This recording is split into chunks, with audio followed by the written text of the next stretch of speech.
어린 왕자 레옹 베르트에게. 이 책을 어른에게 바치는 것에 대해 어린이들에게 용서를 구한다. 중요한 이유가 있는데 그것은 그 어른이 이 세상에서 가장 좋은 내 친구이기 때문이다. 또 다른 이유는 이 어른이 모든 것, 심지어 어린이들에 관한 책까지도 이해할 수 있다는 점에 있다. 세 번째 이유는 프랑스에 살고 있는 그가 지금 굶주림과 추위에 시달리고 있기 때문이다. 그에게는 위로가 필요하다. 이것으로도 충분한 설명이 되지 않는다면 나는 이 책을 그 어른의 유년 시절에 바치겠다. 어른들은 누구나 한때 어린아이였다. 비록 그것을 기억하는 어른이 드물다 할지라도. 그래서 나는 나의 헌사를 이렇게 고쳐 쓴다. 어린 소년이었던 시절의 레옹 베르트에게. 6살 때 나는 자연에서 체험한 이야기라는 제목의 책에서 굉장한 그림을 본 적이 있다. 그것은 짐승을 집어삼키고 있는 보아 구렁이의 그림이었다. 여기에 그 그림을 그대로 옮겨본다. 그 책에는 보아 구렁이는 먹이를 씹지 않고 통째로 삼킨다. 그러고는 움직일 수가 없게 되는데 그 먹이를 소화하느라 6달 동안 잠을 잔다라고 쓰여 있었다. 나는 밀림 속에서의 모험에 대해 곰곰이 생각해 보다가 색연필로 난생 처음 그림을 완성시켜 보았다. 나의 그림 제1호. 그것은 이런 그림이었다. 나는 내 걸작품을 어른들에게 보여주면서 무섭지 않느냐고 물었다. 그러나 어른들은 모자를 무서워하는 사람이 어디 있겠니? 하고 대답할 뿐이었다. 난 모자를 그린 게 아니었다. 그것은 코끼리를 소화시키고 있는 보아 구렁이였다. 어른들이 이해하지 못하기 때문에 똑똑히 알아볼 수 있도록 나는 보아 구렁이의 뱃속을 그렸다. 나의 그림 2호는 이와 같았다. 어른들은 보아 구렁이 그림을 집어치우고 지리학, 역사, 산수와 문법이나 열심히 공부하라고 충고했다. 이게 바로 내가 6살 때 화가라는 멋진 직업을 포기한 이유다. 나는 다른 직업을 선택했고 비행기 조종수를 배웠다. 세계 곳곳을 안 가본 데가 없이 비행했으니 지리학이 도움이 된 것만은 사실이다. 나는 한눈에 중국과 애리조나주를 구별할 수 있게 되었는데 그런 지식은 밤에 길을 잃었을 때 도움이 되었다. 나는 중요한 일을 하고 있는 많은 사람을 만나며 살아왔다. 어른들 사이에서 살았고 가까이에서 그들을 지켜보았다. 그렇다고 어른에 대한 내 생각이 나아진 건 아니었다. 조금이라도 명석해 보이는 사람을 만나면 나는 늘 지니고 다니던 내 그림 제1호를 보여주었다. 그가 정말로 뭔가 이해할 줄 아는 사람인가를 나는 알고 싶었던 것이다. 그러나 의례 모자로군요. 이렇게 대답할 뿐이었다. 나는 그 사람들과 보아 구렁이나 원시림은 물론이고 별에 대한 이야기도 하지 않았다. 내 수준을 낮춰 그들이 이해할 수 있는 브릿지 게임이니 골프, 정치나 넥타이 같은 것에 대해서만 이야기했다. 그러면 어른들은 꽤 재치 있는 사람을 만나게 되었다며 몹시 기뻐했다. 그래서 6년 전 사하라 사막에서 비행기 사고를 당할 때까지 나는 속 이야기를 털어놓을 상대도 없이 혼자 지냈다. 그러다 비행기 엔진 어딘가에 고장이 난 거였다. 정비사도 승객도 없이 나 혼자 수리를 해야 했다. 죽느냐 사느냐의 문제가 달려 있었다. 마실 물도 일주일분밖에 남아있지 않았다. 첫날 밤 나는 사람들의 거주지에서 1000마일이나 떨어진 사막에서 잠이 들었다. 난 고립되어 있었다. 그러니 이상한 작은 목소리를 듣고 깨어났을 때 내가 얼마나 놀랐을지 여러분은 짐작할 수 있을 것이다. 저 양 한 마리를 그려주세요. 기겁을 해서 벌떡 일어나 조심스레 주위를 둘러보았다. 그리고 이상하게 생긴 조그만 사내아이가 나를 지켜보는 것을 발견했다. 이것은 훗날 내가 그를 그린 초상화 가운데서 가장 잘된 것이었다. 물론 실물보다는 훨씬 못하다. 나는 이 느닷없는 아이의 출현에 놀라 눈이 휘둥그레져서 그를 바라보았다. 그 아이는 사막에서 길을 잃거나 피로나 굶주림, 갈증이나 두려움에 시달리는 것처럼 보이지 않았다. 너 여기서 뭐하고 있는 거니? 그는 아주 천천히, 대단히 심각한 이야기라도 하듯 되풀이해서 말했다. 저 양 한 마리를 그려주세요. 예상치 못한 일을 당하게 되면 누구나 상황에 순응하기 마련이다. 참으로 터무니없는 짓을 할 거라고 여기면서도 나는 주머니에서 종이 한 장과 만년필을 꺼냈다. 하지만 내가 공부한 것은 지리학, 역사, 산수와 문법뿐이라는 생각이 들어 나는 그 조그만 녀석에게 그림을 그릴 줄 모른다고 시무룩하게 말했다. 괜찮아요. 양 한 마리 그려줘요. 양이라곤 그려본 적이 없었기 때문에 나는 내가 자주 그리던 두 가지 그림 중 하나를 그려주었다. 보아 구렁이의 겉모습이었다. 그런데 그 어린아이가 이렇게 말하는 것이 아닌가? 아니, 그게 아니에요. 나는 뱃속에서 코끼리가 든 보아 구렁이를 원하는 게 아니에요. 내가 사는 곳은 모든 게 아주 작거든요. 나한테 필요한 건 양이에요. 양을 그려주세요. 그래서 나는 양을 그렸다. 그는 그것을 유심히 들여다보았다. 이 양은 벌써 병이 들었는걸요? 다른 양을 그려주세요. 나는 다른 그림을 그렸다. 이건 양이 아니라 염소네요. 뿔이 있는걸요? 나는 또다시 그림을 그렸다. 그러나 역시 퇴짜를 맞았다. 너무 늙었어요. 난 오래 살 수 있는 양을 갖고 싶어요. 내 인내심도 바닥이 났다. 고장난 엔진을 분해하려면 서둘러야 했다. 나는 아무렇게나 그림을 그려놓고 설명을 덧붙였다. 이건 상자야. 네가 원하는 양은 이 안에 있어. 나는 내 어린 심판관의 얼굴이 환해지는 것을 보고 놀랐다. 내가 원했던 게 바로 이거예요. 이 양에겐 풀을 많이 줘야 하나요? 내가 사는 곳은 모든 게 아주 작거든요. 거기 있는 걸로도 충분할 거야. 너한테 준 건 아주 작은 양이니까.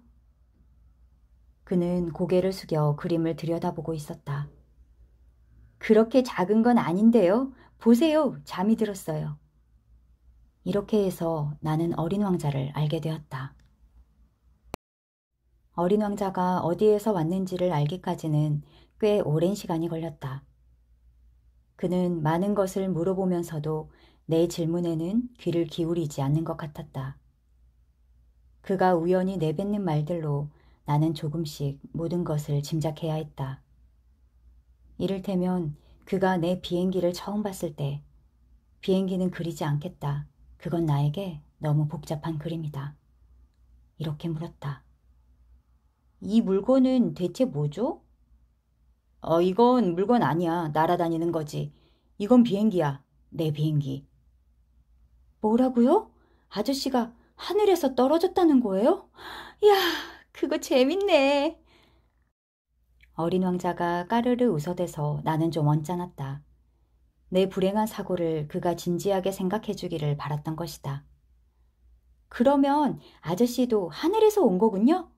어느 별에서 왔죠? 그 순간 나는 그를 이해할 수 있는 실마리를 찾은 것 같았다. 그럼 넌 다른 별에서 왔니? 그는 내 비행기에서 시선을 떼지 않은 채 대답 대신 조용히 머리를 끄덕였다. 저걸 타고 왔다면 그렇게 멀리서 온 건 아니겠군요. 그는 오랫동안 생각에 잠겨 있다가 제 주머니에서 내가 그려준 양의 그림을 꺼내 봄을 보듯 들여다보았다. 넌 어디서 온 거니?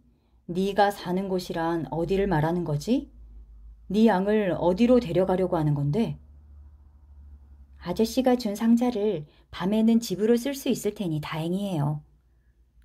그래? 네가 좋다면 낮에 양을 메어둘 수 있도록 고삐랑 말뚝도 줄게. 메어놓는다고요?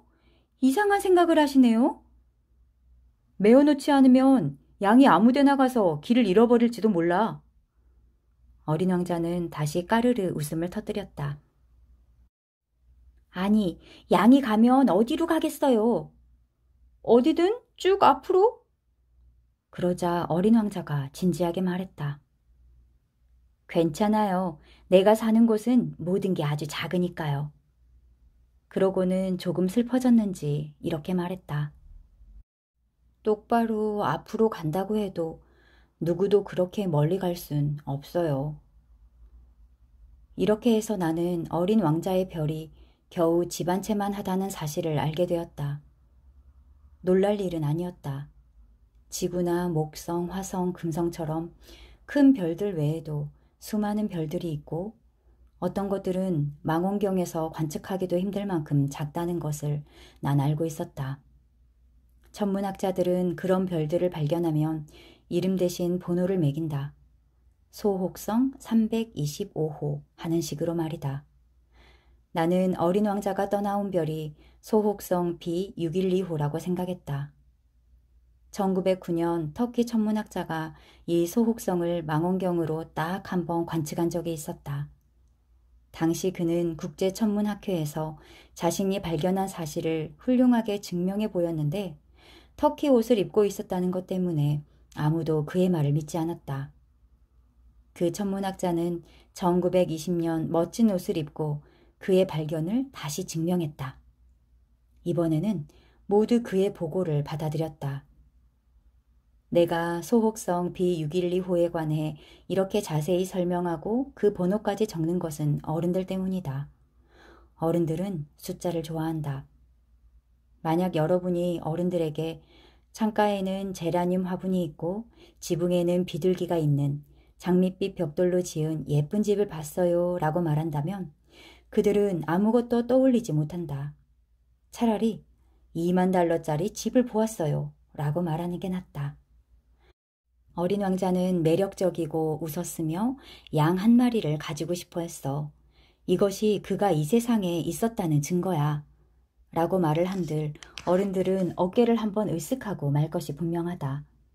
하지만 그는 소옥성 B612호에서 왔대요. 라고 말한다면 어른들은 이내 수긍할 것이다. 내 친구가 양을 데리고 떠난 지도 벌써 6년이 지났다. 내가 지금 여기에서 그를 묘사하려고 애쓰는 이유는 그를 잊어버리지 않기 위해서다. 만약 내가 그를 잊는다면 나 역시 숫자 이외의 어떤 것에도 흥미를 느끼지 못하는 어른들처럼 될지 모른다. 그래서 나는 그림 물감 한 상자와 연필을 샀다. 6살 이후로 어떤 그림도 그려본 적이 없는 내가 이 나이에 다시 그림을 그린다는 건 쉽지 않은 일이었다. 잘 될지 모르겠다. 다만 최선을 다해 그려보겠다. 어린 왕자는 나에게 아무것도 설명해 주지 않았다. 내가 자기와 비슷하다고 생각했던 것인지도 모르겠다. 그러나 나는 상자 안에 있는 양을 보는 법을 알지 못한다. 어쩌면 나도 어른들과 비슷한지 모르겠다. 나도 나이를 먹어야만 했던 것이다. 시간이 지남에 따라 나는 어린 왕자의 별과 그의 여행에 대해 조금씩 알게 되었다. 사흘째 날 바오밥 나무의 비극에 대해 알게 된 것도 그렇게 해서였다. 심각한 의문이라도 생긴 듯 어린 왕자가 느닷없이 물었다. 양이 작은 나무를 먹는다는 게 정말이에요?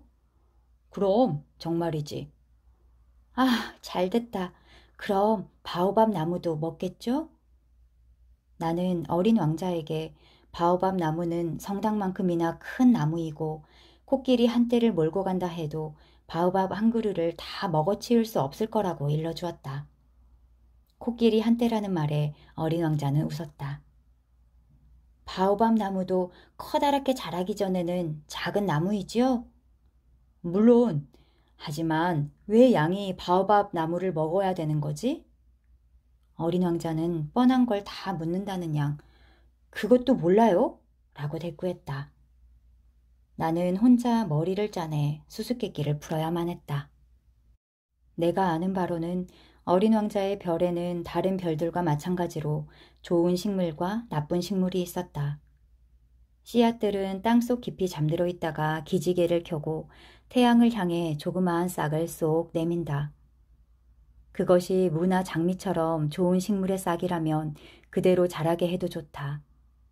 하지만 나쁜 식물일 경우는 눈에 띄는 대로 뽑아버려야 한다. 어린 왕자의 별에는 나쁜 씨앗이 있었는데 바오밥 나무의 씨앗이었다.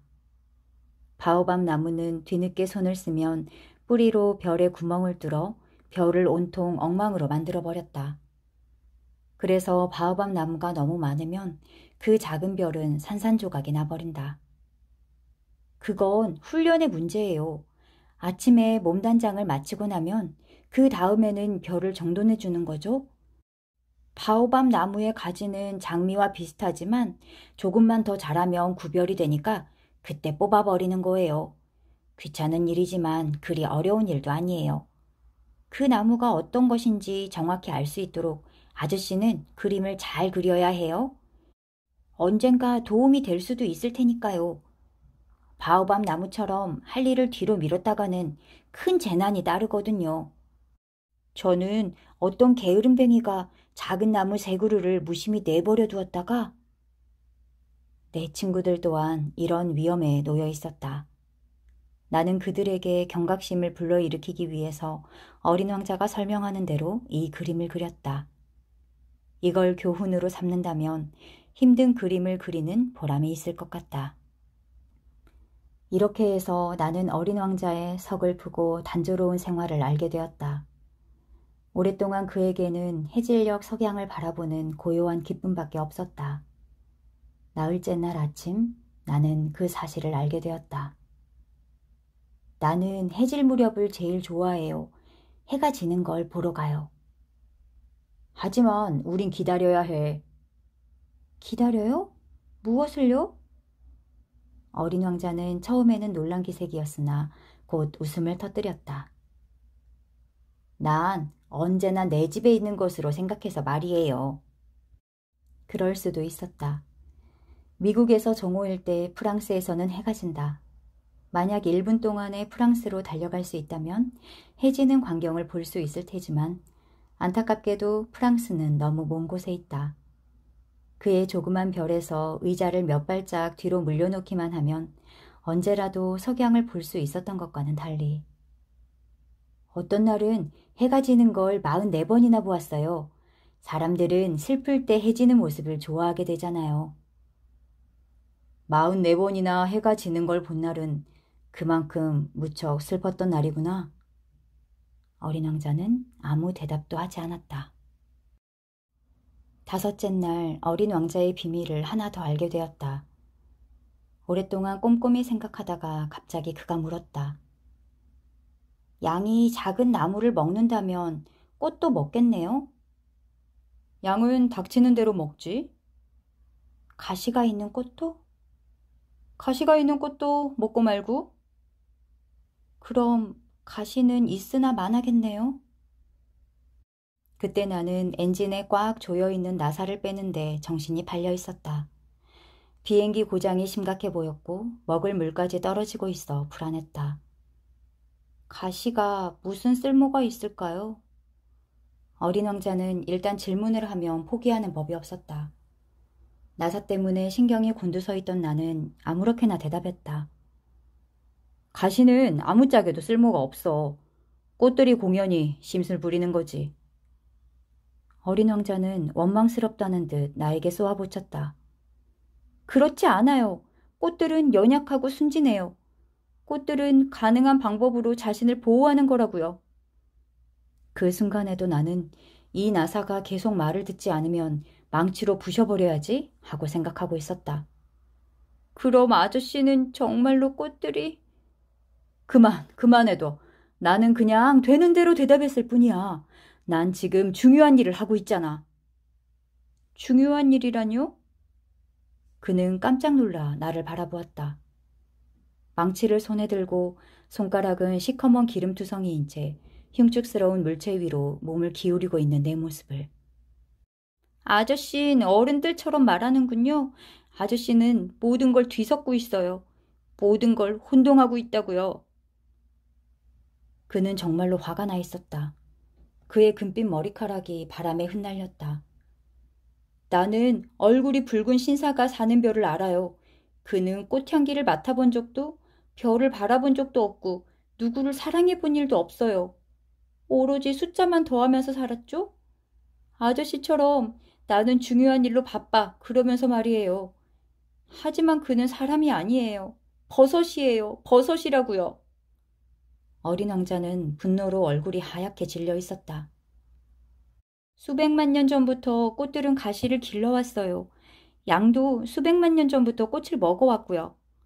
그런데도 아무짝에도 쓸모없는 가시를 꽃들이 왜 그렇게 애써 만들어내려고 하는지 알려고 하는 건 중요한 일이 아니라는 거죠? 그건 얼굴이 붉은 신사가 하는 계산보다 중요하지 않다는 건가요? 그래서 이 세상에서 단 하나뿐인 내 꽃을 어느 날 아침 작은 양이 무심코 먹어버릴 수도 있다는 게 중요하지 않다는 말인가요?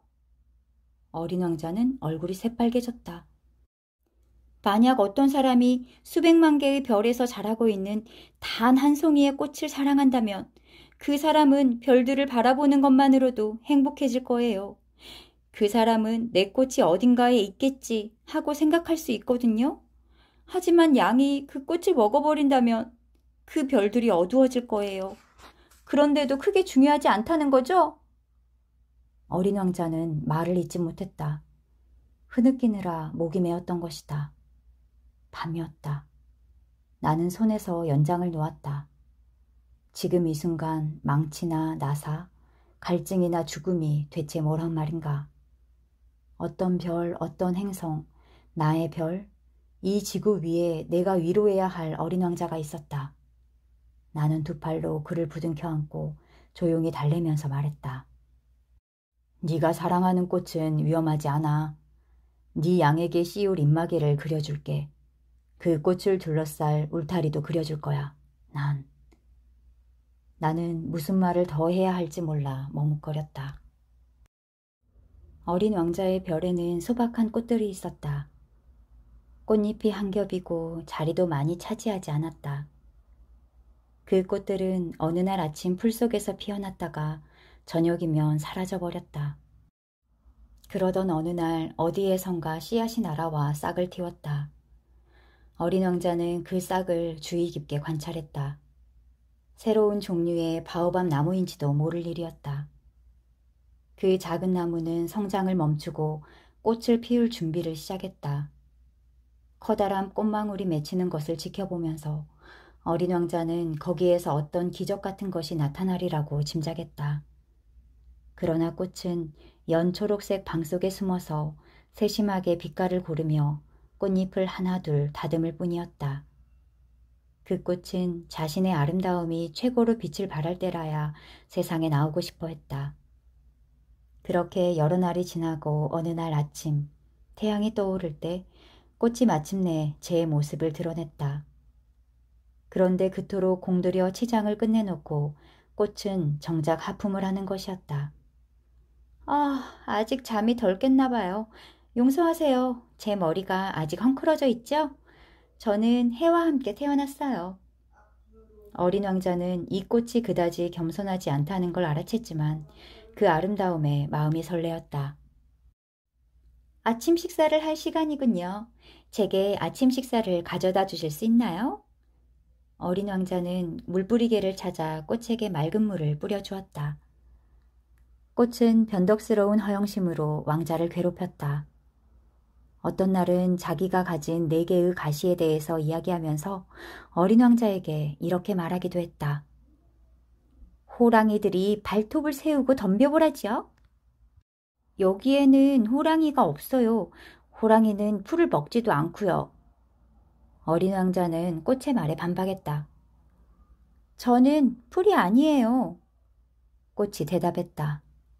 미안. 전 호랑이 따위는 무섭지 않지만 바람은 질색이거든요. 혹시 바람막이 가지고 있어요? 바람은 질색이라? 식물로서는 안 될 일이군.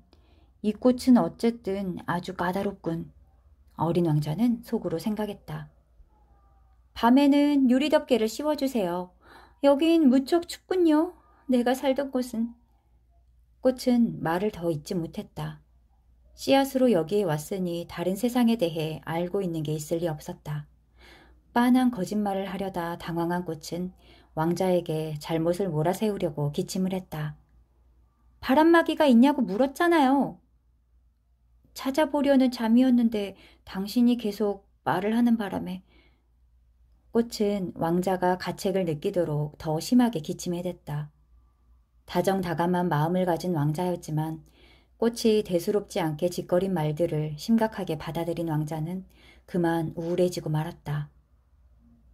나는 꽃이 하는 말을 듣지 말았어야 했어요. 어느 날 왕자는 나에게 속마음을 털어놓으며 말했다. 꽃은 단지 바라보고 향기를 맡기만 해야 하는 건데 꽃이 내 별을 향기로 뒤덮었거든요. 난 그걸 즐길 줄 몰랐어요. 발톱 이야기에 괴로워했을 뿐이죠. 꽃의 말이 아니라 행동을 보고 판단했어야 했는데 꽃이 향기를 풍기고 내 마음을 환하게 해주었는데 도망치지 말았어야 하는 건데 그 불쌍한 거짓말 뒤에 애정이 숨어 있다는 걸 난 눈치채지 못했던 거예요.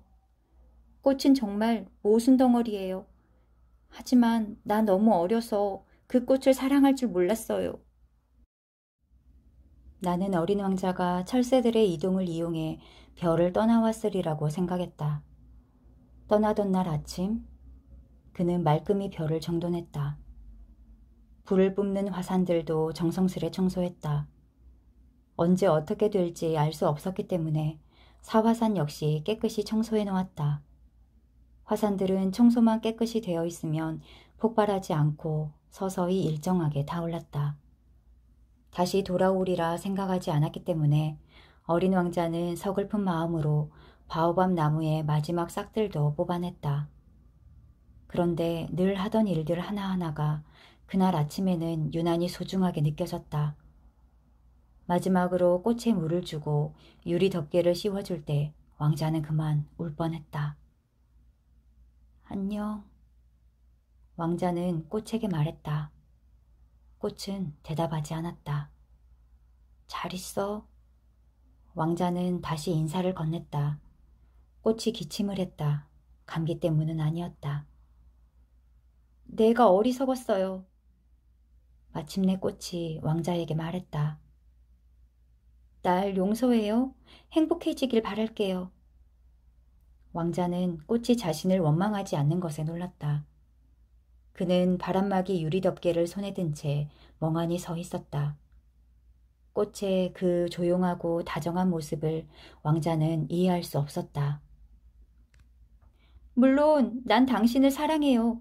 그동안 당신이 그걸 알지 못했던 건 내 잘못이에요. 하지만 이젠 상관없어요. 당신도 나처럼 어리석었거든요. 부디 행복하세요. 유리덮개는 내버려둬요. 그런 건 이제 필요 없어요. 하지만 바람이 불면 내 감기는 그리 심한 게 아니에요. 서늘한 밤 공기는 오히려 나에게 좋을 거예요. 난 꽃이니까. 그래도 짐승이 나비와 친해지려면 두세 마리 쐐기벌레쯤은 견뎌내야죠. 그나마 나비가 아니라면 누가 나를 찾겠어요? 당신은 멀리 떠날 테고. 큰 짐승들은 두렵지 않아요. 나한테는 가시가 있으니까. 꽃은 네 개의 가시를 천진난만하게 보여주며 말을 이었다. 그렇게 우물쭈물하지 말아요. 떠나기로 했으니 어서 가요. 꽃은 울고 있는 제 모습을 어린 왕자에게 보이고 싶어 하지 않았다. 그렇게 자존심이 강한 꽃이었다. 어린 왕자는 소옥성 325, 326, 327, 328, 329, 그리고 330호의 별과 이웃에 있었다. 왕자는 견문을 넓힐 생각으로 그 별들을 찾아가 보기로 했다. 첫 번째 별에는 왕이 살고 있었다. 왕은 붉은 옷에 흰 담비 모피로 만든 옷을 입고 위엄 있는 왕좌에 앉아 있었다. 신하가 한 명 왔구나. 어린 왕자가 오는 것을 보자 왕은 큰 소리로 외쳤다. 왕에게는 모든 사람들이 다 신하였다. 너를 좀 더 자세히 볼 수 있도록 가까이 다가오라. 왕은 누군가의 왕 노릇을 하게 된 것이 무척 자랑스러워져서 어린 왕자에게 명령했다. 그 별은 호화스러운 흰 담비 모피로 온통 뒤덮여 있었다. 어린 왕자는 서 있을 수밖에 없었다. 피곤해서 하품이 나왔다. 왕 앞에서 하품하는 것은 예절에 어긋나는 일이다. 하품을 그만오라. 하품을 참을 수가 없어요. 긴 여행 탓에 잠을 자지 못했거든요. 어린 왕자는 어리둥절한 표정을 지으며 대답했다. 그렇다면 하품을 해도 좋다. 하품하는 걸 본 지도 여러 해가 되었구나. 짐은 너의 하품하는 모습이 참 신기하게 보이는구나. 자, 또 하품하라. 명령이다. 그렇게 말씀하시니까 하품이 안 나와요. 어린 왕자는 얼굴을 붉히며 말했다. 그렇다면 짐이 명령하노니 어떤 때는 하품을 하고 또 어떤 때는 왕은 자신의 권위가 존중되기를 원하고 있었다. 불복종은 용서할 수 없었다. 하지만 왕은 인품이 있는 사람이었으므로 사리에 맞는 명령만 내렸다. 앉아도 될까요? 너에게 앉기를 명하노라. 왕은 흰 담비 모피로 된 망토 한 자락을 위엄 있게 끌어올리며 대답했다. 어린 왕자는 이상하기만 했다. 별은 아주 조그만데 왕은 도대체 무엇을 다스린다는 걸까? 폐하, 한 가지 여쭈어 봐도 좋을까요? 너에게 명하노니 질문하라. 폐하는 무엇을 다스리고 계신지요? 모든 것을 다스리느니라. 왕은 위엄 어린 몸짓으로 그의 별과 다른 모든 별을 가리켰다. 이 모든 것을 다요? 물론 전부 다. 왕은 온 우주의 군주이기도 했던 것이다. 그럼 별들도 폐하에게 복종하나요? 물론이다. 별들도 나에게 즉시 복종하지. 짐은 규율을 어기는 것을 용서치 않느니라. 어린 왕자는 경탄했다. 자신이 그런 권력을 가질 수 있다면 의자를 뒤로 물리지 않고도 하루에 44번뿐 아니라 72번, 아니 100번, 200번까지도 해지는 것을 볼 수 있을 게 아닌가? 자신의 별에 대한 추억 때문에 서글퍼진 어린 왕자는 용기를 내 왕에게 청했다. 저는 해가 지는 것을 보고 싶어요. 제 소원을 들어주세요. 해가 지도록 명령을 내려주세요. 무엇이든 그가 할 수 있는 것을 요구해야 하는 법이다. 정당한 권력은 무엇보다 합리적이어야 한다. 내 명령이 이치에 맞을 때에만 나는 복종을 요구할 권한을 갖는 것이다. 그럼 해가 지는 것을 보게 해주십사 한 것은요? 어린 왕자는 한 번 한 질문은 절대 잊어버리지 않았다. 그렇게 해주겠다. 하지만 내 통치 철학에 따라서 조건이 갖추어지기를 기다리도록 하자. 언제요? 오늘 저녁 7시 40분쯤이면 되겠다. 짐의 명령에 복종하는 것을 너는 보게 될 것이다. 어린 왕자는 하품을 했다. 자신의 별에서 보았던 석양이 그리워졌다. 지루하기도 했다. 이제 저는 여기서 할 일이 없어요. 그만 가보겠습니다. 가지 마라. 왕은 신하가 한 사람 생겨 몹시 자랑스럽게 생각하던 참이었다. 떠나지 마라. 너를 대신으로 삼겠다. 무슨 대신이요? 사법 대신이다. 하지만 재판받을 사람이 아무도 없는데요? 제가 벌써 다 둘러보았어요. 허리를 굽혀 별 저쪽을 다시 힐끗 바라보면서 어린 왕자가 말했다. 여기는 물론 별 저쪽에도 아무도 없었다. 그럼 너 자신을 재판하라. 남을 재판하는 것보다 자기 자신을 재판하는 게 훨씬 더 어려운 법이다.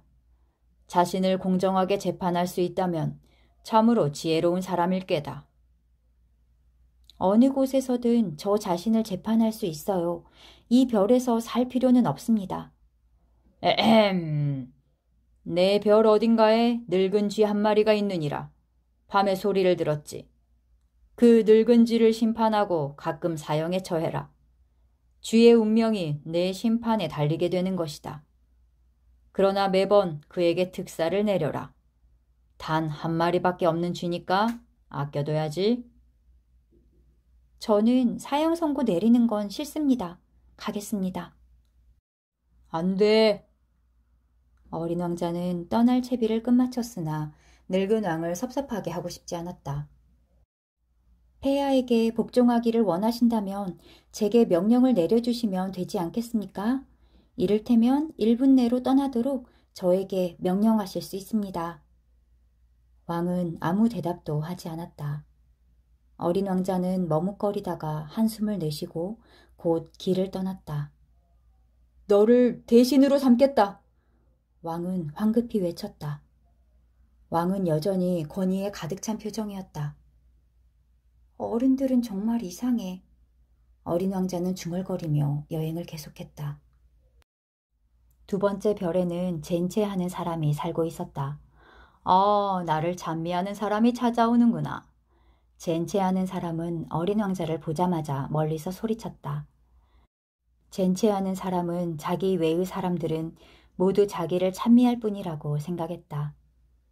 안녕하세요. 이상한 모자를 쓰고 계시는군요. 담례하기 위한 거지. 사람들이 나에게 환호를 보낼 때 모자를 들고 인사한단다. 그런데 애석하게도 지나가는 사람이 없어. 자, 손뼉을 쳐봐. 젠체하는 사람이 지시했다. 어린 왕자는 손뼉을 쳤다. 그러자 젠체하는 사람은 모자를 쳐들고 점잖게 인사했다. 왕을 방문했을 때보단 재밌군. 어린 왕자는 속으로 중얼거리며 다시 박수를 쳤다. 젠체하는 사람이 살짝 모자를 들어 올리며 담례했다. 그러나 그렇게 5분쯤 지나고 나니 이런 단조로운 장난도 재미가 없어졌다. 그 모자를 떨어뜨리려면 어떻게 해야 하죠? 젠체하는 사람은 어린 왕자의 말을 듣지 못했다. 그는 찬미하는 말이 아니면 귀담아 듣지 않았다. 너는 정말로 나를 찬미하는 거지? 찬미한다는 게 뭔가요? 찬미한다는 건 네가 나를 이 별에서 가장 잘생긴 데다 옷도 잘 입고 가장 부자일 뿐만 아니라 누구보다 지적인 사람이라고 생각하고 인정해 주는 거지. 하지만 이 별에는 아저씨 혼자뿐이잖아요. 나를 기쁘게 해다오. 어쨌건 나를 찬미해줘. 아저씨를 찬미해요. 어린 왕자는 어깨를 으쓱하며 말했다. 하지만 그게 뭐 그리 재밌나요? 어린 왕자는 가버렸다. 어른들은 확실히 별난 데가 있단 말이야. 라고 중얼거리며 어린 왕자는 여행을 계속했다. 그 다음 별에는 술꾼이 살고 있었다. 어린 왕자는 이 별을 아주 잠깐 동안 방문했을 뿐이지만 몹시 우울해지고 말았다. 거기서 뭘 하고 있는 거예요? 빈 병과 술이 가득 찬 병을 쌓아놓고 말없이 앉아있는 술꾼을 보고 어린 왕자가 물었다. 술을 마시고 있지. 술꾼은 침울한 표정을 지으며 대꾸했다. 왜 술을 마시는 거지요? 잊기 위해서지. 무엇을 잊기 위해서요? 내가 부끄럽다는 걸 잊기 위해서. 술꾼은 고개를 숙인 채 대답했다. 뭐가 부끄럽다는 건가요? 술을 마시는 게 부끄러워. 그러고 나서 술꾼은 입을 다물어 버렸다. 난처해진 어린 왕자는 다시 길을 떠났다. 어른들은 정말 이상해. 그는 혼잣말을 계속하며 여행했다. 네 번째 별은 사업가의 별이었다. 어찌나 바쁜지 어린 왕자가 도착했을 때도 그는 고개조차 들지 않았다. 안녕하세요. 담뱃불이 꺼졌네요. 어린 왕자는 사업가를 보며 말했다. 3에다가 2를 더하고 5, 5하고 7을 더하면 12, 12에 3을 더하면 15. 안녕? 15에 7을 더하면 22, 22에 6을 더하면 28.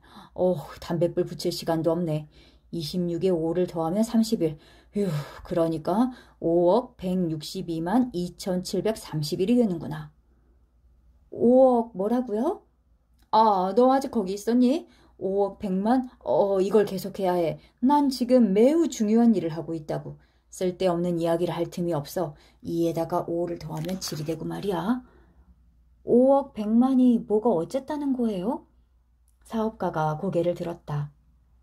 54년 동안 이 별에 살고 있는데 내가 방해를 받은 건 딱 3번뿐이야. 첫 번째는 22년 전에 웬 풍뎅이가 날아와 떨어졌을 때야.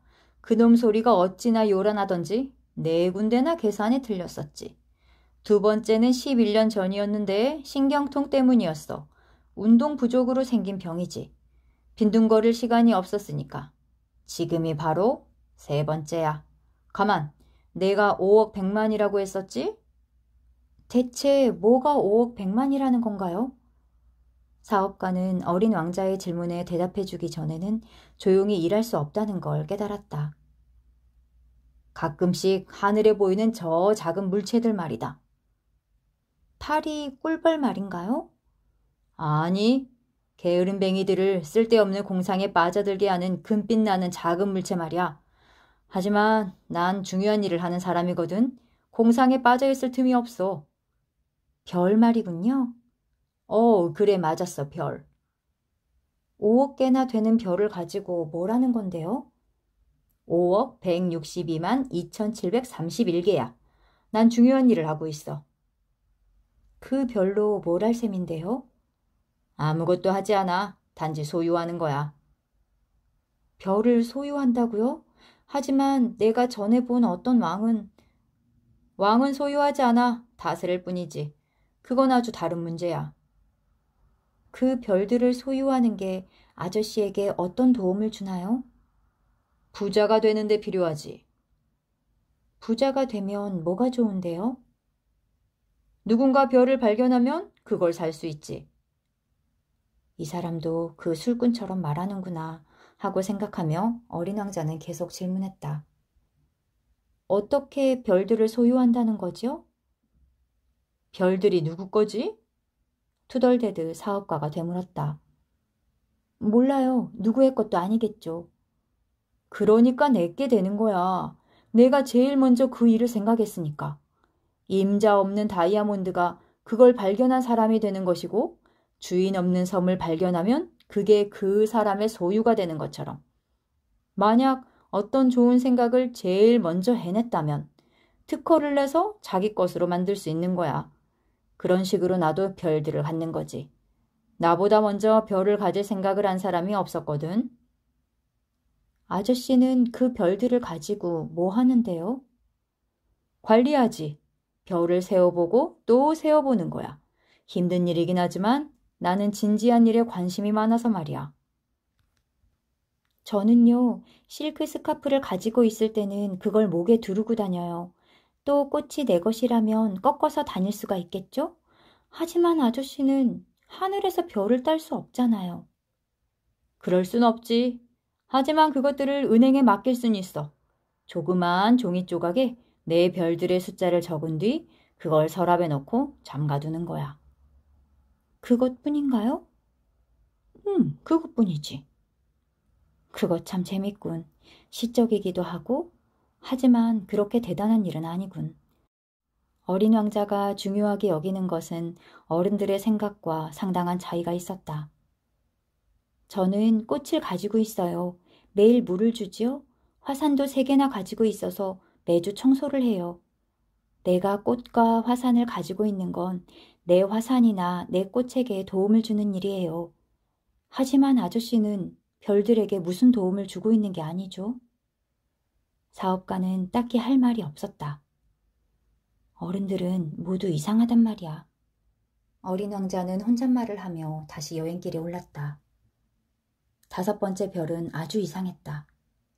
그 별은 다른 모든 별들 중에서 제일 작았다.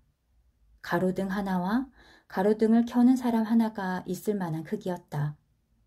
하늘 어딘가 집도 없고 사람도 살지 않는 별에 가로등 켜는 사람이 무슨 필요가 있다는 것인지 어린 왕자는 알 수가 없었다. 이 사람도 어리석은 사람일지 몰라. 그래도 그가 하는 일에는 의미가 있어. 가로등에 불을 켜는 건 별 하나를 또는 꽃 한 송이를 피어나게 하는 것과 마찬가지니까. 가로등을 끄면 그 꽃이나 별을 잠들게 하는 거고 아름다운 직업이야. 아름다운 만큼 유익한 일일 테지? 어린 왕자는 가로등을 켜는 사람에게 공손히 인사했다. 안녕하세요. 방금 왜 가로등을 끄신 건가요? 명령이기 때문이야. 가로등을 켜는 사람이 대답했다. 좋은 아침이야. 무슨 명령인데요? 가로등을 끄라는 명령이지. 잘 자. 그는 다시 가로등 불을 켰다. 지금은 왜 가로등을 켰나요? 명령이야. 무슨 말인지 모르겠어요. 이해하지 못할 것도 없어. 명령은 명령인 거니까. 좋은 아침. 가로등을 켜는 사람은 그렇게 말하면서 또다시 가로등을 껐다. 그러고는 붉은 바둑판 무늬 손수건으로 이마에 땀을 닦았다. 난 정말 힘든 직업을 가졌어. 전엔 괜찮았었는데 아침에 불을 끄고 저녁이면 다시 불을 켜는 일이었지. 낮에는 쉬고 밤에는 잠을 잘 수 있었거든. 그때 이후로 명령이 바뀐 거군요. 명령은 바뀌지 않았어. 그게 비극이야. 이 별은 점점 빨리 돌고 있는데 명령은 바뀌지 않았단 말이야. 그래서 이제는 이 별이 1분마다 한 바퀴를 돌게 되었고 1초도 쉴 틈이 없게 된 거야. 나는 1분마다 한 번씩 가로등 불을 껐다 켰다 해. 참 이상하네요. 아저씨네 별에선 하루가 1분이라니. 그래, 30분은 30일이 되는 거지. 잘 자. 그는 다시 가로등을 켰다. 어린 왕자는 명령에 충실한 가로등 켜는 사람이 좋았다. 의자를 뒤로 물리면 계속해서 석양을 볼 수 있는 곳을 찾아가던 일도 떠올랐다. 어린 왕자는 그를 돕고 싶었다. 저 쉬고 싶을 때 쉴 수 있는 방법을 알아요. 아저씨의 별은 아주 작으니까 3발짝이면 한 바퀴 돌 수 있잖아요. 천천히 걷기만 해도 늘 해를 볼 수 있어요. 쉬고 싶어지면 걷도록 하세요. 아저씨가 원하는 만큼 낮이 길어질 거예요. 도움이 안 되는 걸.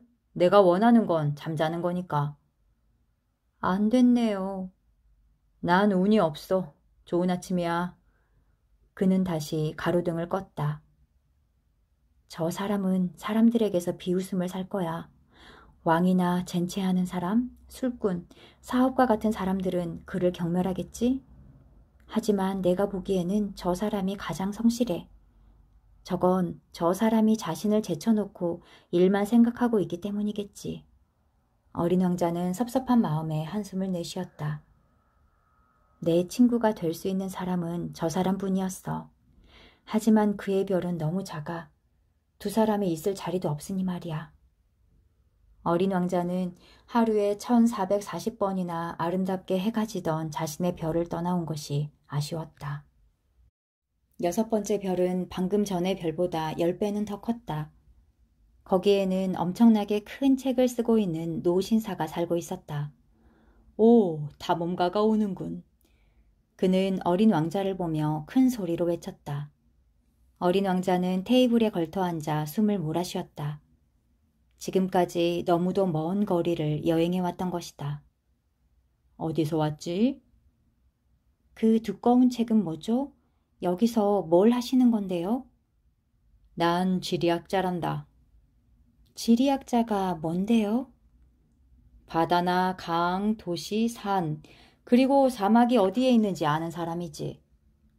어린 왕자는 지리학자의 별을 둘러보았다. 지금까지 보아온 별 가운데 가장 장엄한 별이었다. 별이 참 아름답군요. 바다도 있나요? 모르겠는걸? 지리학자가 대답했다. 그럼 산은요? 어린 왕자는 실망해서 되물었다. 그것도 몰라.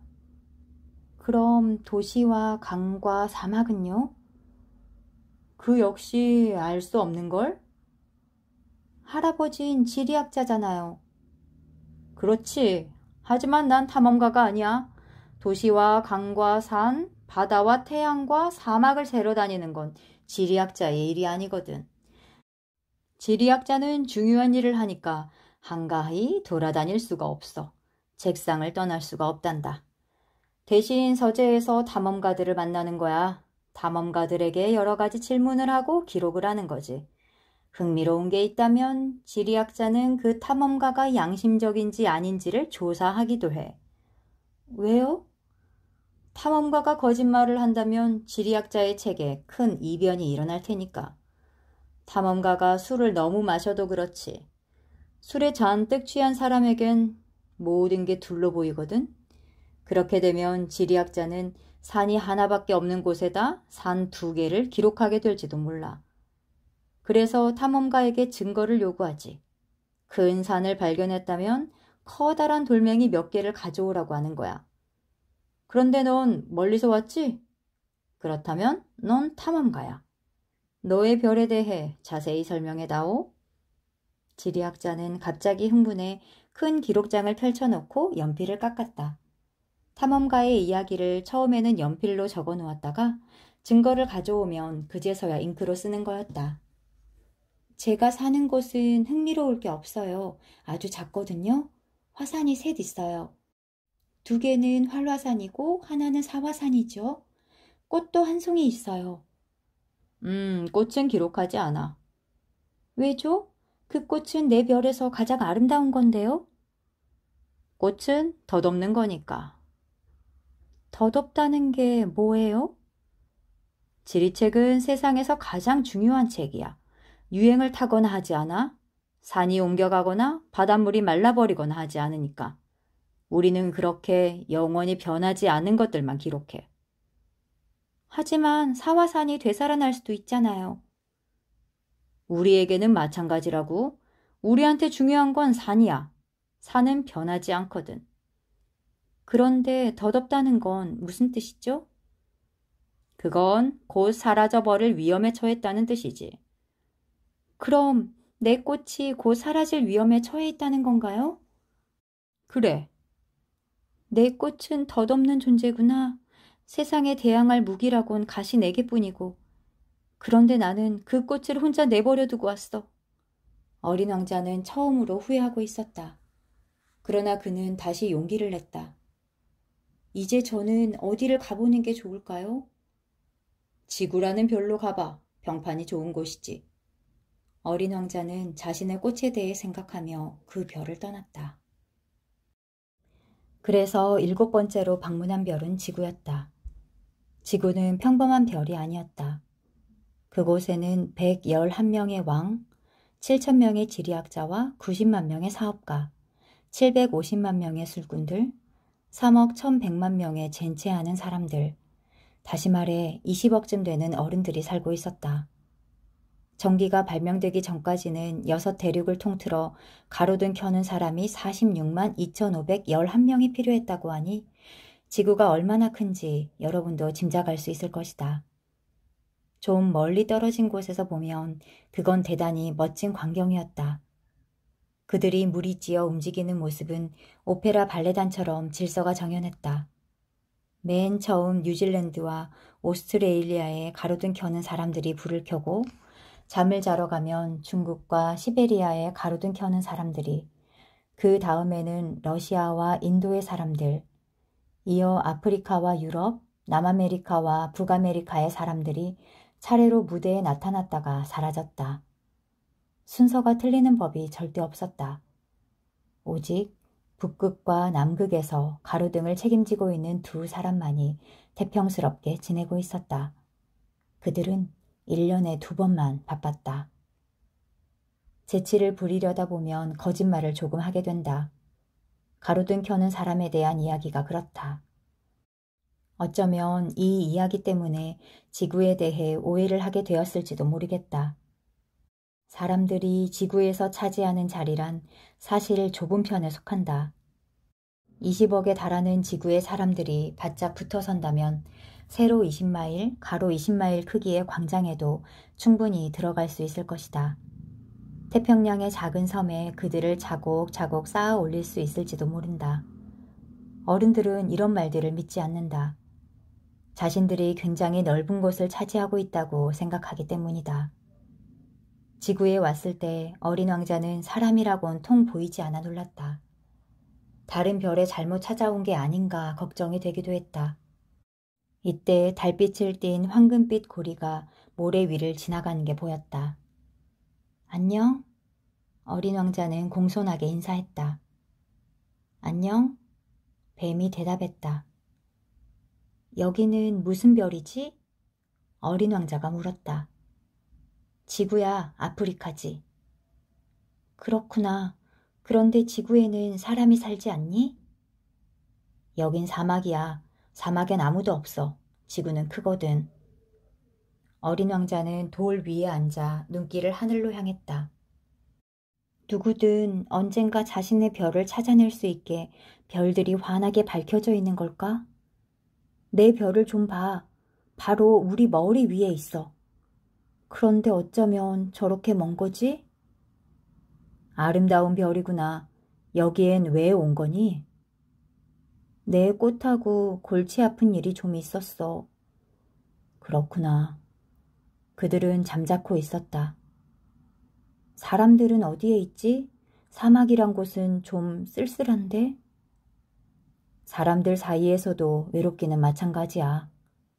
뱀이 말했다. 어린 왕자는 그를 한참 바라보았다. 넌 아주 재미있게 생겼네. 손가락처럼 가느다랗고. 그래도 난 왕의 손가락보다도 강해. 넌 강하지 못해. 다리도 없고 여행도 할 수 없잖아. 난 어떤 배보다도 더 먼 곳으로 널 데려다 줄 수 있어. 뱀은 어린 왕자의 발목에 팔찌처럼 휘감으며 말했다. 누구라도 나를 건드리면 난 그 사람을 태어난 땅으로 돌려보내주지. 하지만 너는 순진하고 정직한 데다 다른 별에서 왔으니까. 너처럼 약한 애가 화강암으로 된 이 지구에 있는 걸 보니 가엾어지는구나. 언제고 네 별에 돌아가고 싶어지면 내가 도와줄게. 그래, 그런데 넌 왜 그렇게 수수께끼 같은 말만 하니? 난 모든 걸 할 수 있어. 뱀이 대답했다. 그들은 다시 침묵했다. 어린 왕자는 사막을 가로질러 갔으나 꽃 한 송이밖에 만나지 못했다. 꽃잎 3장을 가진 볼품없는 꽃이었다. 안녕? 사람들은 어디 있는 거니? 그 꽃은 언젠가 대상의 무리가 지나가는 것을 본 적이 있었다. 사람들? 67사람 정도 있는 것 같아. 몇 년 전에 봤거든. 하지만 지금 어디 있는지 몰라. 사람들은 바람을 따라 이리저리 다니거든. 뿌리가 없어서 살아가는 데 힘이 많이 들 거야. 그래, 잘 있어. 어린 왕자가 말했다. 잘 가. 꽃이 대답했다. 어린 왕자는 높은 산 위로 올라갔다. 그때까지 그가 아는 산이라곤 무릎에 닿는 3개의 화산이 고작이었다. 이렇게 높은 산에서는 이 별과 이 별에 사는 모든 사람들을 볼 수 있겠지? 그러나 바늘처럼 뾰족뾰족한 산 봉우리만 보일 뿐이었다. 안녕? 어린 왕자는 혹시나 하고 말해보았다. 안녕, 안녕, 안녕. 메아리가 대답했다. 너는 누구지? 너는 누구지? 너는 누구지? 너는 누구지? 내 친구가 되어줘. 난 외로워. 난 외로워. 난 외로워. 난 외로워. 참 이상한 별이야. 건조하고 뾰족하고 험악해. 상상력도 없어서 남이 한 말을 그대로 따라하고. 내 별에는 꽃이 있었지? 그 꽃은 늘 나에게 먼저 말을 걸어왔는데. 모래와 바위와 눈을 헤치고 오래 걸어가자 마침내 길 하나가 나타났다. 길은 사람들이 사는 곳과 통하기 마련이었다. 안녕? 어린 왕자는 장미가 가득 피어있는 정원에 서 있었다. 안녕? 장미꽃들이 대답했다. 어린 왕자는 자신의 꽃과 쏙 빼닮은 꽃들을 보고 놀랐다. 너희는 누구니? 우린 장미꽃이야. 어린 왕자는 슬퍼졌다. 꽃은 이 세상에 자기 같은 꽃은 오직 하나뿐이라고 어린 왕자에게 말했었는데 이 정원에는 똑같은 꽃이 5,000송이 넘게 가득 피어 있었다. 내 꽃이 이걸 보면 몹시 괴로워할 거야. 비웃음을 당하지 않으려고 기침을 지독히 해대면서 죽는 신용을 하겠지? 내가 간호해주는 척이라도 하지 않으면 정말로 죽어버릴지도 몰라. 난 내가 부자인 줄 알았어. 하지만 내가 가지고 있는 건 흔해 빠진 장미 한 송이와 무릎 높이만한 화산 3개. 그중 하나는 불이 완전히 꺼져버린 화산일지도 몰라. 겨우 이런 것들을 가지고 어떻게 위대한 왕자가 되겠어. 어린 왕자는 풀밭에 엎드려 소리내어 울었다. 여우가 나타난 건 바로 그때였다. 안녕? 여우가 인사했다. 안녕. 어린 왕자는 공손하게 대답하며 주위를 둘러보았으나 아무것도 보이지 않았다. 여기야, 사과나무 아래. 조금 전에 그 목소리가 말했다. 넌 누구니? 참 예쁘게 생겼구나. 난 여우야. 이리 와 함께 놀자. 난 지금 우울해. 난 너와 함께 놀 수 없어. 나는 길들여져 있지 않거든. 어린 왕자는 잠깐 생각하다가 다시 말했다. 길들인다는 게 무슨 말이니? 넌 여기 사는 애가 아니구나. 뭘 찾고 있는 거니? 사람들을 찾고 있어. 길들인다는 건 무슨 뜻이지? 사람들은 총을 가지고 사냥을 하지. 참 곤란한 일이야. 사람들은 닭도 길러. 그게 유일한 관심사지? 너 닭 찾고 있는 거니? 아니, 난 친구들을 찾고 있어. 그런데 길들인다는 게 무슨 뜻이니? 소홀하게 취급되는 것 중 하나지. 그건 관계를 맺는다는 의미야. 관계를 맺는다? 그래, 나한테 넌 수많은 다른 소년들과 다를 바 없는 소년에 지나지 않아. 너에게 나는 수많은 다른 여우와 같은 여우 한 마리에 지나지 않을 테고, 하지만 네가 나를 길들인다면 우리는 서로를 필요로 하게 돼. 나에게 너는 세상에 오직 하나밖에 없는 존재가 되는 거고, 나 역시 너에게 이 세상에 단 하나뿐인 존재가 되는 거야. 이제 좀 알 것 같아. 꽃이 하나 있는데 그 꽃이 나를 길들인 것 같아. 그래, 지구에는 온갖 일들이 다 있으니까. 아, 그건 지구에서의 일이 아니야. 그럼 다른 별에서의 일이야? 그 별에서도 사냥꾼들이 있지? 아니, 없어. 그거 이상하네. 그럼 닭은? 닭도 없어. 완벽한 곳은 아니군. 여우는 한숨을 내쉬고는 하던 이야기로 다시 돌아왔다. 내 생활은 아주 단조로워. 나는 닭을 사냥하고 사람들은 나를 사냥하는 거야. 닭은 다 비슷하고 사람들도 모두 비슷해. 그래서 난 좀 지루해. 하지만 네가 나를 길들인다면 내 삶은 환하게 바뀔 거야. 나는 네 발자국 소리와 다른 발자국 소리를 구별하게 되겠지? 다른 사람들의 발자국 소리를 들으면 나는 땅 밑으로 기어 들어가겠지만 너의 발자국 소리를 듣는다면 음악이라도 들은 것처럼 굴에서 뛰어나올 거야. 저길 봐. 푸른 밀밭이 보이지? 나는 빵을 먹지 않으니까 밀밭을 봐도 아무것도 떠오르지 않아. 서글픈 일이지. 하지만 넌 금빛 머리칼을 가졌어. 네가 나를 길들인다면 밀을 보고도 너를 떠올리게 되는 거지. 그러면 나는 밀밭을 지나가는 바람 소리조차도 사랑하게 될 거야. 여우는 말을 멈추고 어린 왕자를 오래 쳐다보더니 부탁이야, 나를 길들여줘 하고 말했다.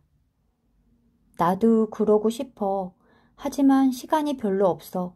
친구를 찾아야 하고 알아볼 일도 많거든. 길들인 것만 알 수 있게 되는 거야. 사람들은 이제 무얼 할 시간이 없어. 그래서 상점에서 이미 만들어져 있는 걸 사지. 그런데 우정을 파는 상점이 없으니 친구는 없는 거야. 친구가 필요하다면 나를 길들여. 어떻게 해야 하는 거지? 인내심이 필요해. 우선 나와 좀 떨어져서 풀숲에 앉아 있어. 난 너를 곁눈질해 볼 거야. 아무 말도 하지 마. 말은 오해만 불러일으키니까. 너는 그냥 날마다 조금씩 나한테 더 가까이 다가앉는 거야. 다음 날 어린 왕자는 다시 그곳으로 갔다. 언제나 같은 시각에 오는 게 좋을 거야. 이를테면 네가 오후 4시에 온다면 난 3시부터 행복해질 거야. 시간이 갈수록 점점 더 행복해지겠지? 4시가 되면 난 안절부절할지도 몰라. 넌 행복에 가득 찬 내 모습을 보게 되겠지.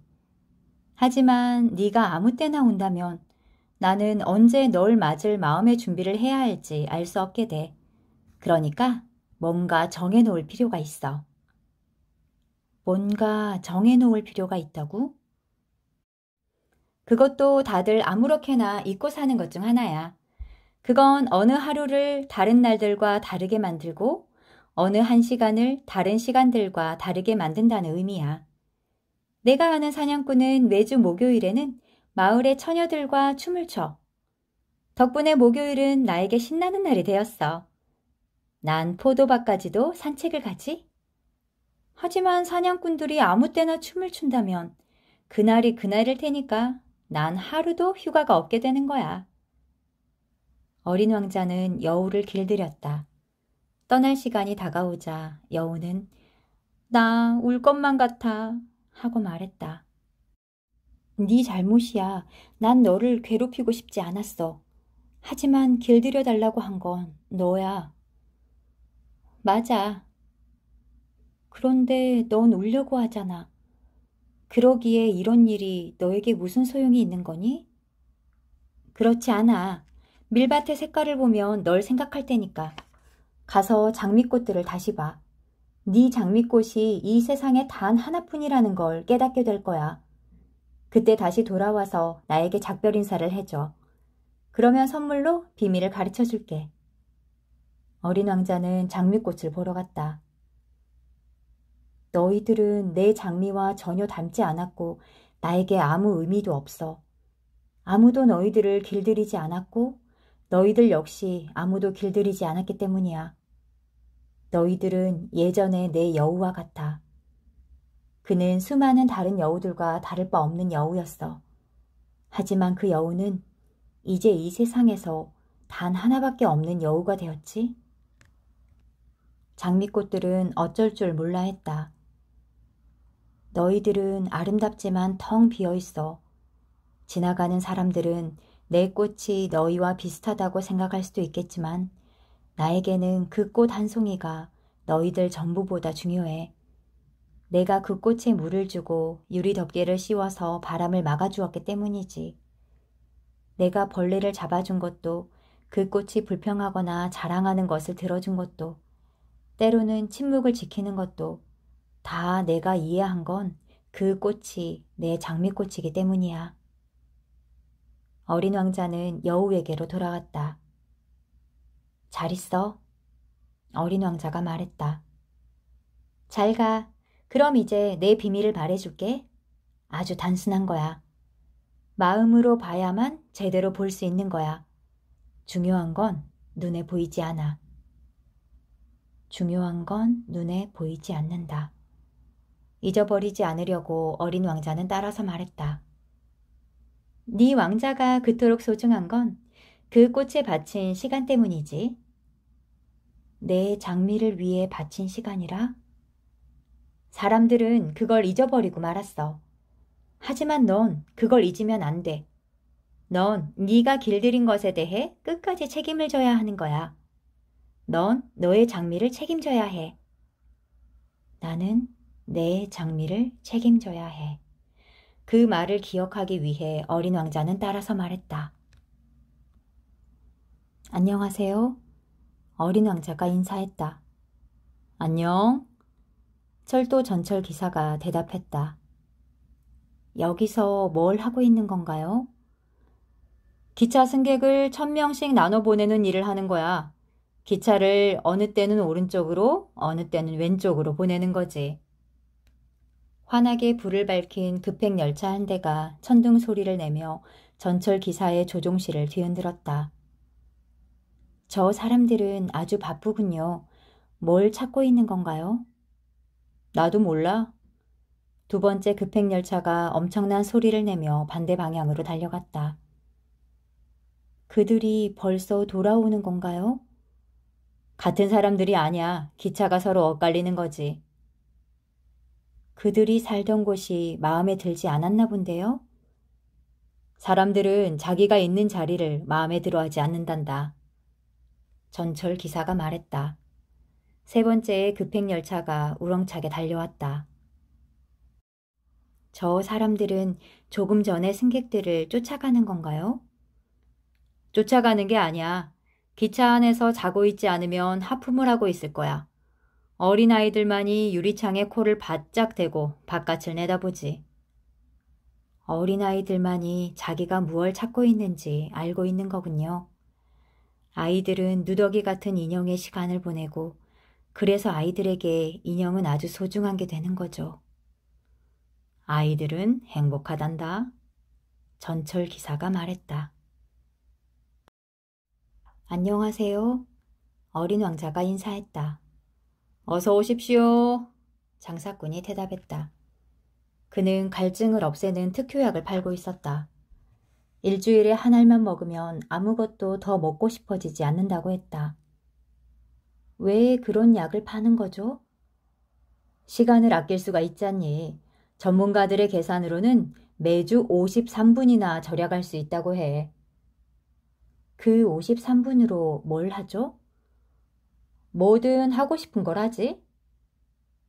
나라면 시원한 물이 있는 샘을 향해 천천히 걸어갈 텐데 어린 왕자는 생각했다. 비행기가 사막에서 고장을 일으킨 지 8일째가 되는 날이었다. 나는 마지막으로 남겨두었던 물을 마시며 장사꾼 이야기를 들었다. 네 이야기들은 참 재밌구나.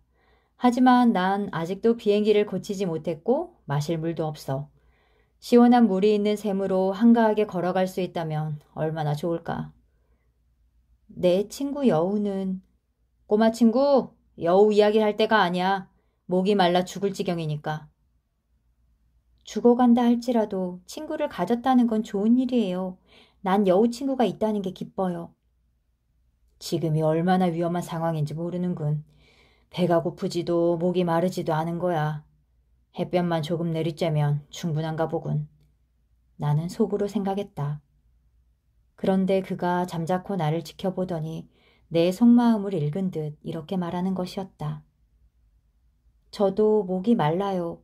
우물을 찾으러 가요. 사막 한가운데서 무턱대고 우물을 찾아 나선다는 건 어리석은 짓이었다. 그렇지만 우리는 걷기 시작했다. 몇 시간 동안 터덜터덜 걷다 보니 어둠이 내리고 별들이 반짝였다. 갈증 때문에 나는 열이 조금 나고 있었고 그래서 마치 꿈속에서 별을 보는 것 같았다. 조금 전에 어린 왕자가 한 말들이 기억 속에서 가물거렸다. 어린 왕자는 지쳐서 앉았다. 나도 곁에 앉았다. 침묵을 지키던 그가 다시 입을 열었다. 별들이 아름다운 것은 보이지 않는 꽃 한 송이 때문이에요. 맞아, 정말 그래. 나는 달빛 아래 펼쳐져 있는 모래 언덕을 바라보았다. 사막은 아름다워요. 어린 왕자가 말했다.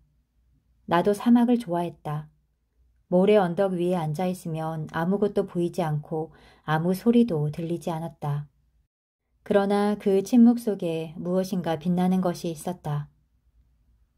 사막이 아름다운 건 어딘가에 우물을 감추고 있기 때문이에요. 어린 왕자가 말했다. 나는 흠칫 놀랐다. 사막의 모래 속에서 신비롭게 빛나는 것이 무엇인지를 문득 깨달았던 것이다. 어렸을 때 내가 살던 낡은 집만 해도 그랬다. 다들 그 집에 보물이 감춰져 있다고 했다. 물론 아무도 그걸 발견한 사람은 없었다. 그런데도 그 보물로 인해 우리 집은 마술에 쌓여 있는 듯했다. 우리 집은 저 가장 깊숙한 곳에 보물을 감추고 있었다. 그래, 집이든 별이든 사막이든 그것들을 아름답게 하는 건 눈에 보이지 않는 어떤 것 때문일 거야.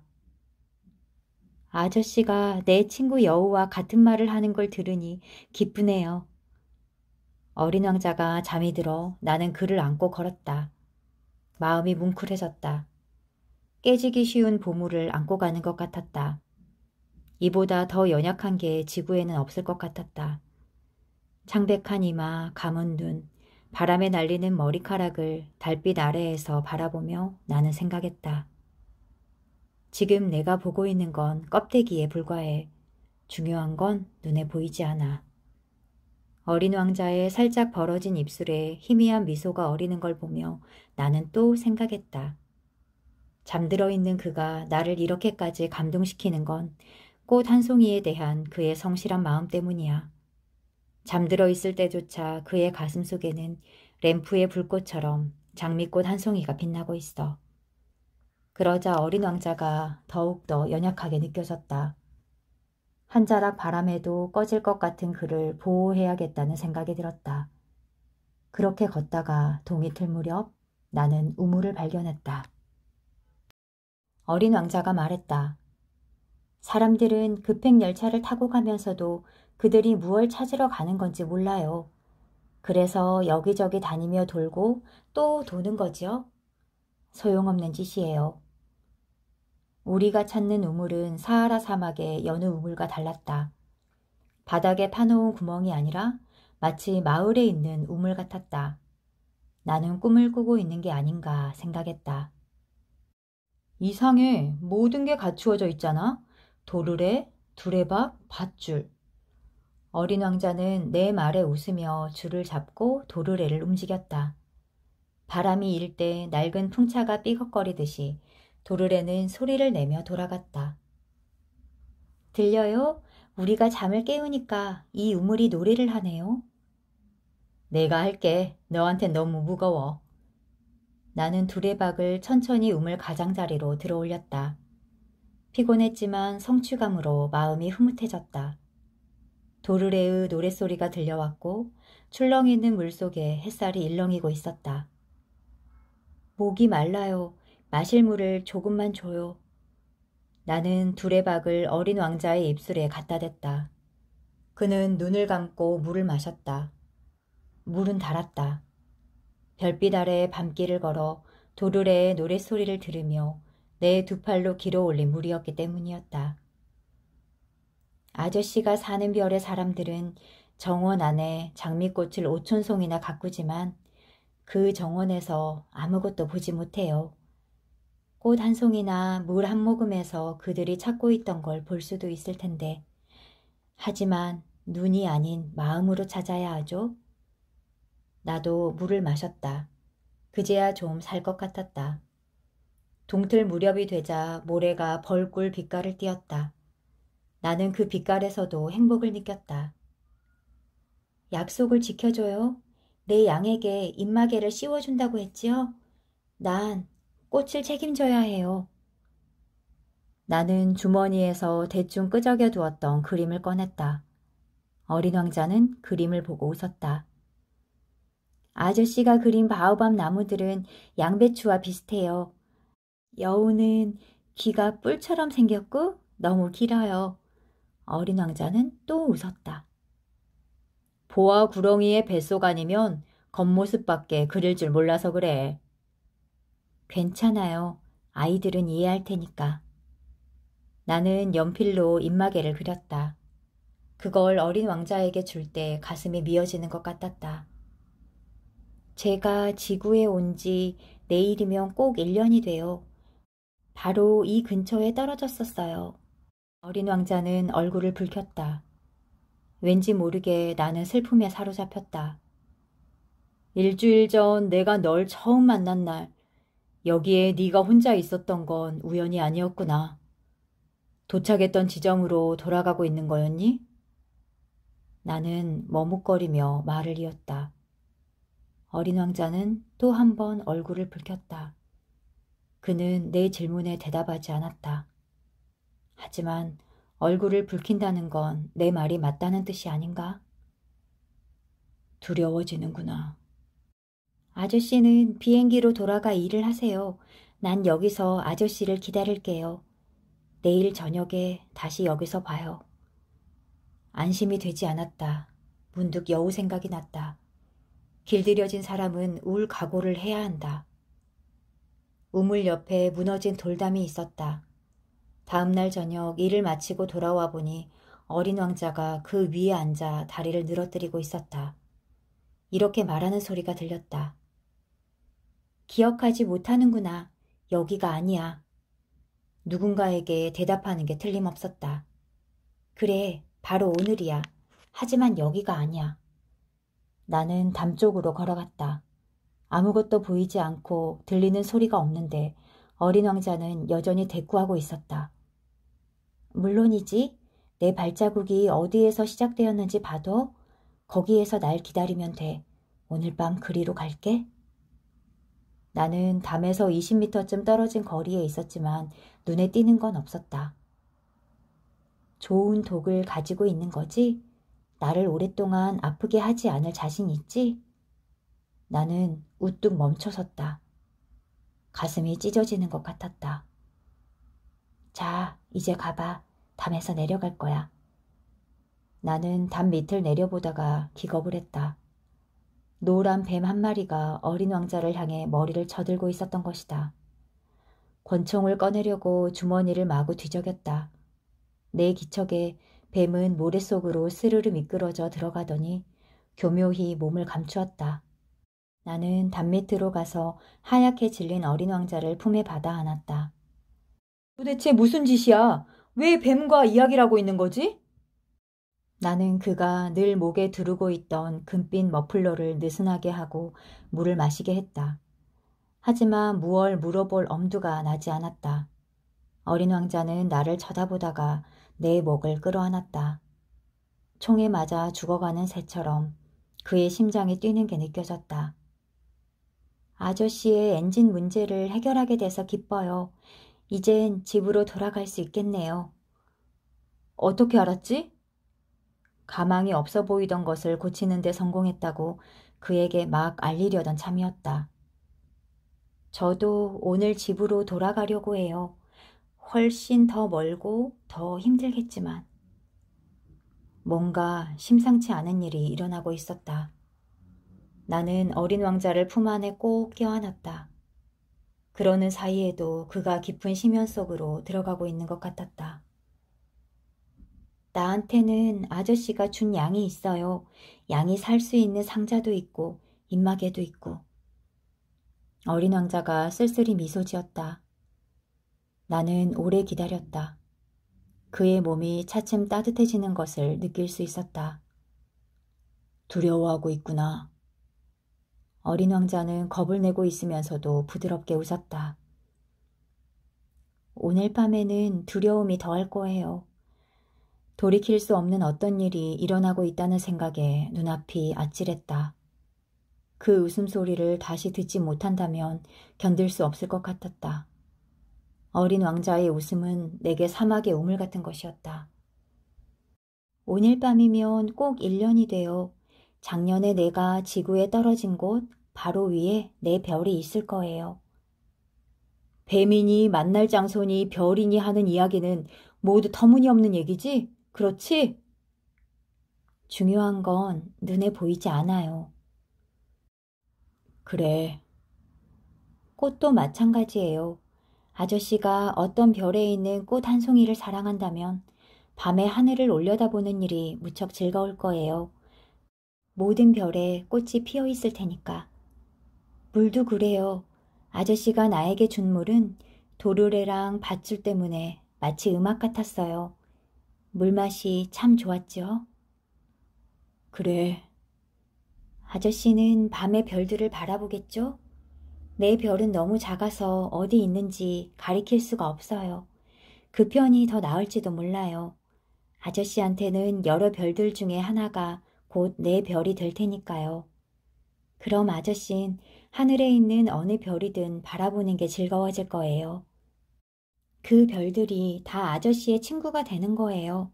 아저씨한테 선물을 하나 할게요. 어린 왕자가 웃었다. 난 네 웃음소리면 돼. 그게 바로 제 선물이에요. 우리가 우물에 물을 마신 것처럼 말이에요. 그게 무슨 말이지? 사람마다 별은 다른 의미를 갖지요. 여행을 하는 사람에겐 별이 길잡이가 되지만 어떤 사람에겐 그저 조그만 빛에 불과하죠. 하지만 그런 별들은 모두 말이 없어요. 오직 아저씨만이 어느 누구도 갖지 못한 별을 가지게 될 거예요. 아저씨가 밤에 하늘을 바라보면 내가 그 별들 중 하나에 살고 있고 거기에서 웃고 있을 테니까요. 아저씨에게는 모든 별들이 웃고 있는 것처럼 보일 거예요. 어린 왕자는 다시 웃었다. 아저씨의 슬픔이 가라앉고 나를 알게 된 걸 행복하게 생각할 수 있게 될 거예요. 아저씨는 나와 함께 웃고 싶어지면 이따금 창문을 열겠지요? 아저씨가 하늘을 바라보며 웃는 걸 보고 아저씨의 친구들은 놀랄지도 몰라요. 별을 보면 웃고 싶어져. 아저씨가 그렇게 말하면 친구들은 아저씨가 미쳤나 보다 하고 생각하겠죠. 난 아저씨에게 못할 짓을 한 셈이 되는 거네요.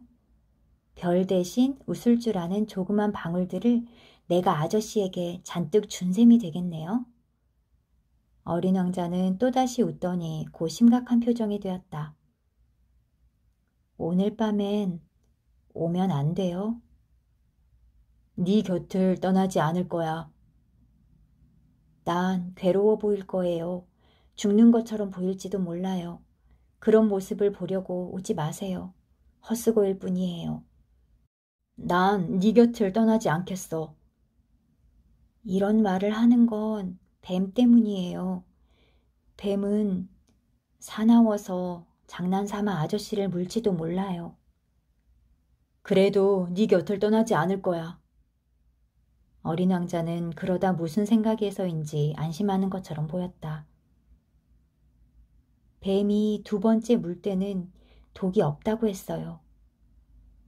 그날 밤 나는 어린 왕자가 떠나는 것을 보지 못했다. 그는 기척이 없이 사라졌다. 내가 겨우 뒤쫓아갔을 때 그는 젠걸음으로 단호히 걷고 있었다. 아, 아저씨군요. 어린 왕자는 내 손을 잡았다. 그는 걱정하고 있었다. 오지 않았으면 좋았을 텐데, 내가 죽는 것처럼 보여서 괴로울 텐데, 정말로 죽는 건 아닌데. 나는 아무 말도 하지 않았다. 아시겠지만 내 별은 너무 먼 곳에 있어서 거기까지 내 몸을 끌고 갈 수가 없어요. 무거워서요. 내 몸은 버려진 낡은 조개 껍데기 같을 거예요. 조개 껍데기를 보고 슬퍼할 이유는 없는 거죠. 나는 아무 말도 하지 않았다. 어린 왕자는 낙담한 것 같았다. 그는 다시금 기운을 내려고 했다. 나는 별들을 볼 거예요. 모든 별이 녹슨 도르래가 있는 우물로 보이겠죠? 별들이 저한테 마실 물을 부어줄 거예요. 재미있겠죠? 아저씨는 5억 개의 조그만 방울들을, 나는 5억 개의 시원한 샘을 가지게 됐으니까. 나는 아무 말도 하지 않았다. 어린 왕자 역시 아무 말이 없었다. 그는 울고 있었다. 자, 이젠 혼자 가게 해주세요. 나는 자리에 주저앉았다. 겁이 났던 것이다. 내 꽃, 나는 그 꽃을 책임져야 해요. 그 꽃은 너무 약하거든요. 너무 순진하고요. 별것도 아닌 가시 4개로 자신을 지키고 있어요. 나 역시 앉았다. 더 이상 서 있을 수가 없었다. 자, 이제 더 이상 할 말이 없어요. 어린 왕자는 조금 망설이더니 일어서 한 발짝 걸음을 내디뎠다. 나는 꼼짝도 하지 못하고 있었다. 잠시 후 그의 발목 근처에서 노란빛이 반짝이는 걸 보았다. 그는 한순간 그대로 서 있다가 나무가 쓰러지는 것처럼 조용히 쓰러졌다. 아무 소리도 들리지 않았다. 그로부터 6년이 지나는 동안 나는 이 이야기를 한 번도 한 적이 없다. 이제는 내 슬픔도 조금 가라앉았다. 나는 어린 왕자가 그의 별로 돌아갔다는 걸 알고 있다. 다음 날 날이 밝았을 때 그의 몸을 찾을 수 없었던 것이다. 밤이 되면 나는 별들에게 귀를 기울인다. 그것들은 마치 5억 개의 조그만 방울들 같다. 한 가지 걱정이 있기는 하다. 어린 왕자에게 그려준 입마개에 가죽끈 붙이는 걸 잊어버렸던 것이다. 끊없이 양에게 입마개를 씌울 수는 없을 것이다. 그의 별에서 무슨 일이 일어나고 있는 건 아닐까? 그러지 않을 거야. 어린 왕자는 매일 밤 유리덮개로 꽃을 잘 덮어주고 양도 잘 지키고 있겠지? 이렇게 생각하면 나는 행복해진다. 그러면 모든 별들이 부드럽게 웃는다. 하지만 방심하면 끝장인데 유리덮개 씌우는 걸 잊었거나 밤중에 양이 밖으로 나온다면? 이런 생각에 사로잡히면 조그만 방울들은 모두 눈물로 변해버린다. 그러니 이건 역시 커다란 수수께끼다. 내가 본 적도 없는 양 한 마리가 꽃을 먹었느냐 먹지 않았느냐에 따라 세상 모든 게 달라지는 것이다. 하늘을 향해 보아라. 자신에게 물어보라. 양이 그 꽃을 먹었을까? 먹지 않았을까? 그 대답에 따라 모든 게 달라지는 것이다. 어른들은 이것이 얼마나 중요한 문제인지 이해하지 못한다. 이것이 나에게는 세상에서 가장 아름답고도 슬픈 풍경이다. 어린 왕자가 나타났다가 사라진 곳이 바로 여기다. 이 그림을 찬찬히 보아두었다가 언제고 아프리카 사막을 여행할 때 이와 똑같은 풍경을 알아볼 수 있기를 바란다. 혹시 이곳을 지나게 되면 별빛 아래에서 잠시 기다려보기를.